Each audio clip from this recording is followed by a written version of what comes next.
यानी समय, चाल और दूरी से रिलेटेड जितने भी क्वेश्चन हैं, इम्पोर्टेंट क्वेश्चन, वो करेंगे अपन। तो इसमें यहाँ पे मैंने 6 क्वेश्चन लिए हैं। अब इसमें देखो, सबसे पहले तो स्पीड, टाइम और डिस्टेंस, इसके बारे में कुछ फॉर्मूले हैं। फॉर्मूले तो आपको पता होंगे कि स्पीड यानी चाल, ठीक है, स्पीड यानी चाल होता है, डिस्टेंस यानी दूरी और टाइम यानी समय। तो इसमें एक फॉर्मूला है। सबसे पहले तो डिस्टेंस यानी दूरी का फॉर्मूला होता है चाल इंटू समय, ठीक है, यानी distance is equal to speed into time. अब यहाँ से अगर स्पीड निकालनी है तो डिस्टेंस अपॉन टाइम, ये सूत्र होता है, और अगर टाइम निकालना है तो डिस्टेंस अपॉन स्पीड, ये सूत्र होता है।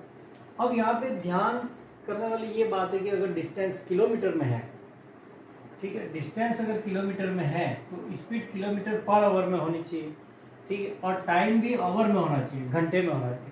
अगर स्पीड मान लो आपके मीटर पर सेकंड में है तो टाइम भी सेकंड में होना चाहिए। तो ये यूनिट का ध्यान यहाँ पे रखना है। अगर आपने स्पीड और टाइम मीटर पर सेकंड और सेकंड में लिया है तो जो आपकी दूरी आएगी वो मीटर में आएगी, ठीक है। और अगर अपन ने स्पीड को लिया है किलोमीटर पर सेकंड में, ठीक है, सॉरी, किलोमीटर पर आवर में अपन ने स्पीड को लिया है, और टाइम अगर आवर में लिया है तो डिस्टेंस जो है वो किलोमीटर में आएगी। अब यहाँ पे कुछ फॉर्मूले एक दो और इसमें है कि अगर कभी भी स्पीड मान लो किलोमीटर पर आवर में है और इसको हमें मीटर पर सेकंड में बदलना है, किलोमीटर पर आवर से मीटर पर सेकंड में, तो आपको किलोमीटर पर आवर की स्पीड को 5/18 से गुणा कर देना है। यानी किलोमीटर पर आवर में दे रखी स्पीड, उसको मीटर पर सेकंड में बदलने के लिए 5/18 से गुणा करना। और दूसरा है, अगर मीटर प्रति सेकंड या मीटर पर सेकंड में स्पीड दे रखी है और उसको हमें किलोमीटर प्रति घंटा, ठीक है, आवर में बदलना है, तो हमें इसका उल्टा कर देना है, 18/5 से गुणा कर देना है। तो ये किसमें चेंज हो जाएगी, किलोमीटर पर आवर में चेंज हो जाएगी, ठीक है। अब यहाँ पे अपन जैसे जैसे क्वेश्चन करते जाएंगे उसमें मैं शॉर्ट ट्रिक भी आपको बताता रहूँगा। कुछ क्वेश्चन है जो सीधे शॉर्ट ट्रिक से हो सकते हैं। इसमें पहला क्वेश्चन है कि 13/36 मीटर पर सेकंड को किलोमीटर प्रति घंटा में बदलना, ठीक है। तो अपन अभी पढ़े हैं कि अगर स्पीड मीटर पर सेकंड में दे रखी हो और इसको किलोमीटर पर आवर में चेंज करना हो तो अपन को किससे गुणा करना है, 18/5 से मल्टीप्लाई या गुणा करना। तो अपन यहाँ पे 13/36 इंटू 18/5 यानी गुणा कर देंगे, तो ये कितना हो जाएगा, देखो ये 2 से कट गया, तो 13/10 यानी 1.3 किलोमीटर प्रति घंटा, ठीक। अब दूसरा क्वेश्चन अपन देखते हैं। एक आदमी ए से बी तक, ठीक है, सेकंड क्वेश्चन है, जैसे मान लो यहाँ पे दो जगह है, ए टू बी, उसको जाना है। अब ए से बी तक वो 20 किलोमीटर प्रति घंटा की चाल से चल रहा है, ठीक है, यानी ए टू बी अगर इधर जाता है तो वो 20 किलोमीटर पर आवर की स्पीड से जा रहा है, और B to A 30 kilometre per hour की चाल से चलता है। फिर वापस जैसे ए से बी पे गया 20 किलोमीटर पर आवर की स्पीड से, फिर वापस बी से ए पे गया वो 30 किलोमीटर पर आवर की स्पीड से गया, तो उसकी औसत चाल, हमें इसकी एवरेज स्पीड निकालनी। अब यहाँ देखो, एवरेज स्पीड का जो फॉर्मूला होता है, देखो स्पीड का फॉर्मूला डिस्टेंस अपॉन टाइम पे होता है, तो average speed d1 plus d2 upon t1 plus t2 ये लगा देंगे। अगर मान लो 2 डिस्टेंस है और 2 टाइम है तब, ठीक है। अब इसमें देखो डिस्टेंस तो यहाँ कांस्टेंट है। अब ए और बी के बीच में डिस्टेंस अगर अपन ने यहाँ से ये x मान ली, तो ये x प्लस x वापस गया, ठीक है। तो यहाँ पे d1 भी x है और d2 भी x है। d1 का मतलब a से b जाना, d2 का मतलब वापस b से a पे आना, तो यहाँ x प्लस x लिख देंगे अपॉन t1। टाइम क्या लगेगा, तो टाइम का देखो फॉर्मूला होता है, t1 अपन निकालेंगे डिस्टेंस अपॉन स्पीड से, तो d1 अपॉन s1, ठीक है। तो d1 तो d है और s1 कितना है 20, और t2 कैसे आएगा, d2 अपॉन s2 से, ठीक है, दूसरी दूरी और s2 यानी ये s1 होगी फर्स्ट स्पीड और ये s2 हो गया, तो यहाँ से आ जाएगा d अपॉन 30। तो ये दोनों मान यहाँ पे रखने हैं आपको, ठीक है। अपन ने डिस्टेंस को यहाँ पे क्या माना है, x माना है, इसलिए ये x बटा 20 और यहाँ पे रखना पड़ेगा x बटा 30। अब इसको सॉल्व कर देंगे तो अपने पास इसकी एवरेज स्पीड आ जाएगी। अब इसको सॉल्व कैसे करना है, देखो 2x अपॉन यहाँ पे एलसीएम ले लो, कितना आएगा 60, तो 60 तो ये 3x प्लस 2x, तो ये 2x अपॉन 5x अपॉन 60 हो गया। अब सीधा इसको ऊपर ले जाओ, 2x, इस भिन्न को अपन ऊपर ले जाएंगे तो 60 बटे 5x, x कैंसल, ये 12, 12 दूनी 24, ठीक है। इसकी स्पीड कितनी आ गई, एवरेज स्पीड कितनी होगी 24। क्वेश्चन नंबर 3 इसका देखो, एक आदमी 1 सेकंड में 12 मीटर चलता है, यानी 1 सेकंड में कितना चलता है 12 मीटर, तो उसकी एवरेज स्पीड क्या होगी 12 मीटर पर सेकंड, ठीक है ना। 1 सेकंड में कितना चलता है 12 मीटर, मीन्स उसकी एवरेज स्पीड होगी 12 मीटर 1 सेकंड में, यानी 12 मीटर पर सेकंड। तो 3 घंटे और 4 मिनट में वो कितनी दूरी तय करेगा। हमें यहाँ पे जो टाइम दे रखा है, देखो ये तो इसकी स्पीड आ गई, 12 मीटर पर सेकंड। अब टाइम दे रखा है यहाँ पे 3 घंटे और 45 मिनट, ठीक है, ये 45 है। 3 घंटे और 45 मिनट में वो कितनी डिस्टेंस तय करेगा। तो डिस्टेंस का फॉर्मूला अपने पास होता है, देखो स्पीड इंटू टाइम होता है, ठीक है। लेकिन यहाँ तो देखो स्पीड मीटर पर सेकंड में और ये जो टाइम है वो आवर और मिनट में है, ठीक है। तो हमें इस स्पीड को किलोमीटर प्रति घंटा में पहले बदलना पड़ेगा। तो किलोमीटर प्रति घंटा में इसको बदलने के लिए अपन क्या करेंगे, 12 को 18/5 से क्या कर देंगे गुणा, तो ये किलोमीटर प्रति घंटा में स्पीड हो गई। और ये जो टाइम है वो पूरा घंटे में बदलना है आपको, ठीक है ना। तो 3 आवर और ये 45 मिनट है, इसको घंटे में बदलने के लिए साइड से भाग देंगे अपन। अब 15 का 12, 15 दिया, 15 चौक साइड, 3 सही 3/4, यानी इसको वापस मिश्र भिन्न को अपन अनुचित में बदलेंगे, 4 तिया 12, 12 3 15, तो 15/4 घंटे, ये 15/4 हो गया। और ये जो स्पीड थी उसको मैंने किलोमीटर प्रति घंटा में बदला। अब स्पीड इंटू टाइम, क्योंकि यहाँ पे हमें कितनी दूरी तय करेगा, दूरी निकालनी, ठीक है। तो स्पीड है 12 × 18/5 इंटू ये आ गया 15/4, तो यहाँ से कट गया ये 3 बार, यहाँ से कट गया ये 3 बार, तो ये कितना हो गया 18 × 54, 54 इंटू 3, ठीक है ना। तो 3 चौक 12 का 2, 3 × 5 15, 1 16, 162 किलोमीटर। तो ये डिस्टेंस आ गई 162 किलोमीटर, ठीक है। अब नेक्स्ट क्वेश्चन देखते हैं। सोनू कुल यात्रा 10 आवर में करता है, यानी 10 घंटे में करता है।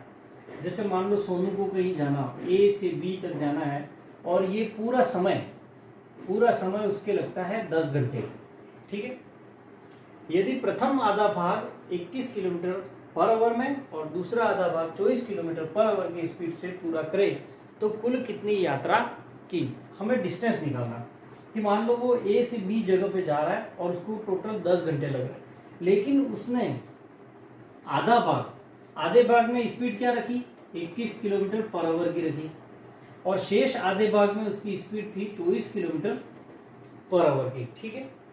तो ए से बी के बीच दूरी कितनी होगी, ठीक है, हमें दूरी निकालनी। तो अपन क्या करेंगे, मान लो ये पूरी दूरी जो है ए से बी की वो x है, तो यहाँ आधी दूरी यानी ये x/2 और ये आधी दूरी यानी x/2, ठीक है ना। अब यहाँ पे क्या करेंगे, देखो x/2 दूरी, ये दूरी आ गई, पहली दूरी ये और पहली स्पीड ये आ गई, यानी x/2 दूरी उसने इस स्पीड से चली है, तो टाइम t1। मान लो आधी दूरी चलने के लिए टाइम यहाँ पे t1 है और शेष आधी दूरी के लिए टाइम t2 है, ठीक है। तो पहले t1 निकालेंगे, t1 के लिए ये दूरी है, ठीक है ना, आधी दूरी इतनी चाल से चली, तो t1 का सूत्र होता है d/s, डिस्टेंस अपॉन स्पीड, तो x/2/21, ठीक है, ये आगे। अब दूसरा t2, दूसरा टाइम लेते हैं, वो भी d/s, ठीक है। अब दूसरी आधी दूरी कितनी है x/2 और उसकी चाल क्या है 24, ठीक है। तो उसका टाइम ये हो गया। अब प्रश्नानुसार कुल समय यहाँ से यहाँ तक, ये समय और ये समय कुल T1 प्लस T2 बराबर 10 है।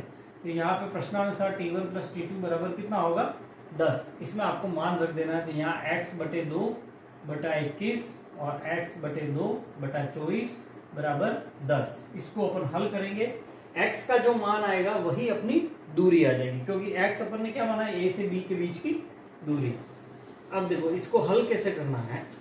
इसको हल करने के लिए अपन क्या करेंगे, देखो x बटा 2 नीचे ले लो और इसके गुणनखंड कर दो 3 × 7 प्लस यहाँ पे x बटा 2 नीचे ले लो, इसके गुणनखंड कर देते 3 × 8 बराबर 10।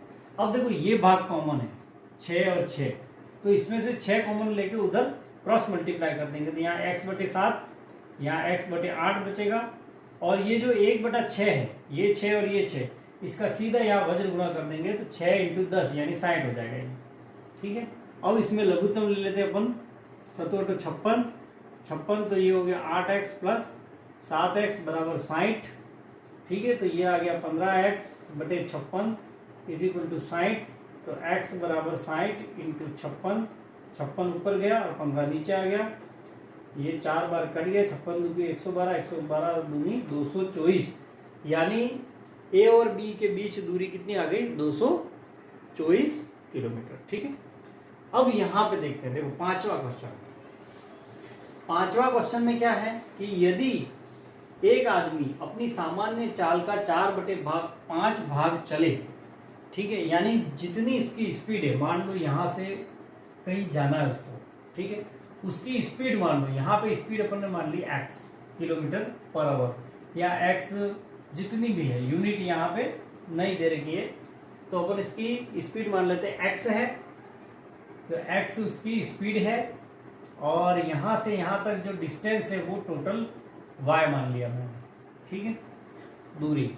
तो यहाँ पे दिया है कि यदि एक आदमी अपनी सामान्य चाल का 4/5 भाग चले तो वह 5 मिनट देर से पहुंचता है। अब यहाँ पे दो कंडीशन बनेगी, तो उसकी सामान्य समय क्या है, यानी उसका सामान्य समय पूछा, चाल नहीं पूछी, ठीक है ना, कि उसका सामान्य समय कितना है जहाँ पे भी वो जाएगा। अगर वो उसकी चाल जो नॉर्मल चाल से चले तो उसको कितना टाइम लगेगा वो निकालना। लेकिन अगर वो नॉर्मल अपनी स्पीड से कम चले, यानी 4/5 भाग चले, यानी उसका 80% उसका चाल चले, तो वो 5 मिनट देर से पहुंचता है, इसका मतलब वो धीरे चलेगा। तो हमें उसका सामान्य समय निकालना है। तो यहाँ पे मान लो कि स्पीड ये है ये। अब फर्स्ट केस, पहली कंडीशन, यहाँ पे देखो दो सिचुएशन बनेंगी कि अगर मान लो उसकी स्पीड है x पहले और उसको y किलोमीटर कहीं जाना है, यहाँ y यूनिट डिस्टेंस कवर करना है, तो उसका जो टाइम होगा, कितना टाइम लगेगा उसको t1, तो y/x टाइम लगा। अब दूसरी सिचुएशन में क्या हो जाएगा, देखो दूसरी सिचुएशन में उसकी स्पीड जो है वो कम कर देगा, 4/5 भाग कर देगा, पहले जितनी है, पहले x थी तो x का 4/5 भाग, यानी कितना हो गया 4x/5। अब इसकी स्पीड हो गई, लेकिन डिस्टेंस तो वही तय करना है, ठीक है, डिस्टेंस कितना तय करना है उसको y वही करना है, लेकिन वो देर से पहुंच रहा है, ठीक है। अब यहाँ पहले टाइम निकालेंगे, तो time is equal to distance upon speed, 4x/5, तो ये 5 ऊपर चला जाएगा, 5y/4x, ये टाइम हो गया t2, ठीक है। अब इन दोनों में से ज्यादा टाइम कब लग रहा है, ये जब अगर अपन स्पीड कम करेंगे तो अपना टाइम बढ़ जाता, ठीक है ना। तो यहाँ पे ये जो t2 है वो ज्यादा है, यानी यहाँ पे t2 - t1 का जो डिफरेंस है वो 5 मिनट है। कहने का मतलब ये है कि दूसरी बार में जो टाइम लग रहा है, ये दूसरी बार में जब इसकी स्पीड कम कर दी तो जितना ये टाइम लग रहा है वो इससे 5 मिनट ज्यादा है, क्योंकि 5 मिनट लेट पहुंच रहा है। तो t2 - t1 बराबर 5। अब यहाँ मान रख दो, 5y/4x - y/x बराबर 5। इसमें y/x अपन कॉमन ले लेंगे, यहाँ 5/4 - 1 बराबर 5। तो y/x यहाँ पे 4 लघुत्तम आ जाएगा, 5 - 4 बराबर 5। तो y/x ये कितना हो गया, 1/4 बराबर 5। तो y/x का मान 4 उधर वज्र गुणे में, तो ये 20 आ जाएगा, यानी y/x। अब y/x है क्या एक्चुअली t1, ठीक है, ये क्या है t1, यानी उसका सामान्य समय 20 है, यानी 20 मिनट है। ये इसका उत्तर आ गया। अब नेक्स्ट क्वेश्चन 6 देखते हैं। एक हवाई जहाज 240 किलोमीटर प्रति घंटे की चाल से 5 घंटे में किसी जगह पर पहुंचता है। उसकी स्पीड ये है, तो वो 5 घंटे में पहुंच जाता है। ठीक है, अब यहाँ पे अपन क्या करेंगे, देखो एरोप्लेन की पहले स्पीड कितनी है 240 किलोमीटर प्रति घंटा, तो वो कितना टाइम लगा रहा है 5 घंटे। ठीक है, अगर 240 किलोमीटर प्रति घंटा की चाल से चले तो 5 घंटे में पहुंच जाएगा। अब आगे क्वेश्चन लिखा है कि यदि यही दूरी उसको 1 से ही 2/3 घंटे में पूरी करनी हो तो क्या करना पड़ेगा, स्पीड बढ़ानी पड़ेगी। ठीक है ना, कम समय में अगर वही दूरी सेम दूरी है कम समय में तय करनी है तो उसको अपनी स्पीड बढ़ानी पड़ेगी। तो कितनी बढ़ानी पड़ेगी वही इसमें निकालना है कि हवाई जहाज की चाल क्या होगी। अगर इसको यही दूरी 1 से 2/3 घंटे में पूरी करनी है तो उसकी स्पीड कितनी करनी पड़ेगी। तो पहले अपन यहाँ से देखते हैं, दूरी निकाल लेते हैं। ठीक है, पहले अपन क्या करते हैं कि वो अगर कितना दूर जा रहा है, ठीक है, स्पीड दे रखी है और टाइम दे रखा है। ठीक है, तो अपन दूरी निकालते हैं। दूरी का सूत्र s × t से 240 × 5, तो ये आ गया 24 × 5 120, 1200 किलोमीटर, यानी वो एरोप्लेन 1200 किलोमीटर जा रहा है। ठीक है, यहाँ उतना जाता है। अब हमें 1200 किलोमीटर की जो दूरी है वही दूरी हमें नया जो टाइम है, नया टाइम क्या है 1 से ही 2/3 घंटे में पूरी करनी है। तो स्पीड क्या होगी, ठीक है, तो अपन यही डिस्टेंस ये ले लेंगे, डिस्टेंस अपन टाइम कर देंगे तो स्पीड आ जाएगी। इसका आंसर है। अब इसको मिश्र बिंदु में इसको सॉल्व कर देते हैं। 3 एकम 3 2 5 5/3 घंटे। ठीक है, अब अपन स्पीड निकालेंगे तो स्पीड का सूत्र क्या होता है, डिस्टेंस अपॉन टाइम। तो डिस्टेंस कितना है 1200/5/3। ठीक है, अब नीचे भिन्न हो तो कैसे हल करते हैं, 5/3 को ऊपर ले जाएंगे तो ये 3/5 हो जाएगा। ठीक है, तो 5 से ये कट गया, 24 × 5 120 और 0, तो 24 या 72, तो 720। तो ये उत्तर आ गया 720 किलोमीटर प्रति घंटा, यानी उसकी स्पीड उसको 720 किलोमीटर प्रति घंटा यानी 3 गुनी बढ़ानी पड़ेगी, यहाँ से 3 गुनी बढ़ानी पड़ेगी।